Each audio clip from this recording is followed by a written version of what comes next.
ప్రభుత్వం సామాన్యులు మధ్యతరగతి ప్రజలకు భారీ ఊరట కల్పించబోతుందా? కీలక నిర్ణయం తీసుకోనుందా? వచ్చే వారంలోనే ముఖ్యమైన ప్రకటన ఉండనుందా? వెలువడుతున్న నివేదికల ప్రకారం చూస్తే అవుననే సమాధానం వినిపిస్తోంది. ఇంతకీ అది ఏ నిర్ణయం, ఎవరికి ప్రయోజనం కలుగుతుంది వంటి అంశాలు ఇప్పుడు తెలుసుకుందాం. ఆరోగ్య జీవిత బీమాలపై జీఎస్టీ తగ్గింపు, జీవిత ఆరోగ్య బీమాలపై గూడ్స్ అండ్ సర్వీసెస్ ట్యాక్స్ విషయంలో ప్రభుత్వం నిర్ణయం తీసుకోనుంది. ఈ నెలలో జరగనున్న జీఎస్టీ కౌన్సిల్ సమావేశంలో ఈ అంశాన్ని మరోసారి పరిగణలోకి తీసుకునే అవకాశం ఉంది. గత సంవత్సరం సెప్టెంబర్లో జరిగిన జీఎస్టీ కౌన్సిల్ 54వ సమావేశంలో ఈ అంశం చర్చకు పట్టినప్పటి నుండి ఇది పెండింగ్లో ఉంది. లోక్సభలో కేంద్ర ప్రభుత్వానికి మళ్లీ ప్రశ్న. ఇంతలో ఎల్ఐసి బీమా ప్రీమియాలపై జీఎస్టీ తగ్గింపుకు సంబంధించి ఏమైనా చర్యలు తీసుకున్నారా, లేదా కౌన్సిల్ ఈ విషయంలో ఏమైనా నిర్ణయం తీసుకుందా అని లోక్సభలో మళ్లీ ప్రభుత్వానికి ప్రశ్న ఎదురైంది. దీనిపై కేంద్ర ఆర్థిక మంత్రిత్వ శాఖ స్పష్టతనిచ్చింది. ఫైనాన్స్ మినిస్ట్రీ ఏం చెప్పింది? ఈ ప్రశ్నకు స్పందిస్తూ కేంద్ర ఆర్థిక మంత్రిత్వ శాఖలో సహాయ మంత్రి పంకజ్ చౌదరి ఏ వస్తువుల సేవలపై జీఎస్టీ రేట్లు జీఎస్టీ కౌన్సిల్ సిఫారసులు ఆధారంగా నిర్ణయిస్తారు, బీమాలపై జీఎస్టీ అంశం గతేడాది ఏర్పడిన మంత్రుల సంఘం పరిధిలో ఉందని వివరించారు.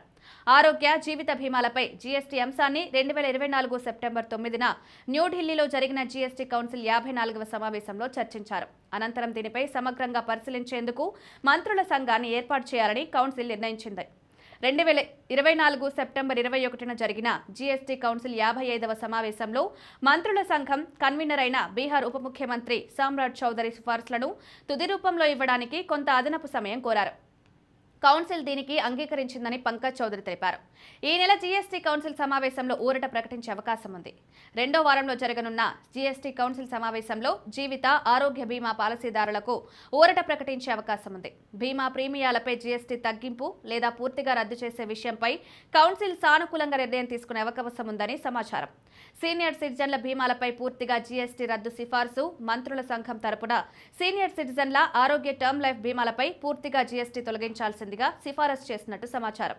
అంతేకాక 5 లక్షల రూపాయల వరకు ఉన్న ఆరోగ్య బీమా పాలసీపై కూడా జీఎస్టీ మినహాయింపు ఇవ్వాలని సూచనలున్నాయని పలు నివేదికలు వెల్లడించాయి. ఈ సిఫారసులపై తుది నిర్ణయం తీసుకునే ముందు బీమా నియంత్రణ సంస్థ IRDAI అభిప్రాయం కూడా కోరారు. ఈ అభిప్రాయం 2024 డిసెంబర్లోనే జీఎస్టీ కౌన్సిల్కు సమర్పించారు.